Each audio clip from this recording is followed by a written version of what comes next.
as long as they kill us and go to Wendy's and have a burger and go to sleep, they're going to keep killing us. But when we die and they die, then soon we're going to sit at a table and talk about we tired. We want some of this earth. Or we'll tear this goddamn country up. Assalamu alaikum. Allow me to paraphrase a line from the classic film Chisholm, one of the legendary movies starring John Wayne from the twilight of his career. The Duke was talking to a character played by veteran actor Forrest Tucker.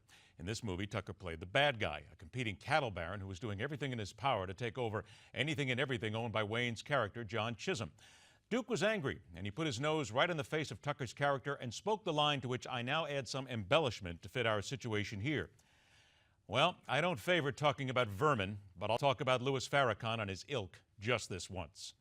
When historians look back then this time in America, possibly even long after what we now know as the U.S. has been rendered useless by those who seek to have everything handed to them without a care given to working for it, I believe we'll look back on Ferguson, Missouri as a positive, something that had to happen, something that was necessary, something that would indeed turn a tide in the fortunes of a nation and all people.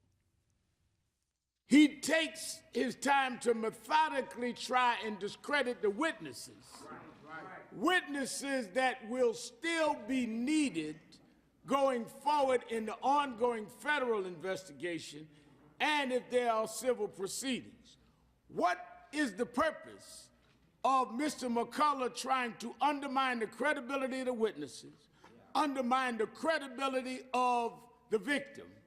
Still has not explained to us how you have a man on the force that feels like he's a child up against Hulk Hogan. So what kind of training and policing do you do? And still has not explained the original altercation began over what in the first place and why he in turn fired the fatal shots.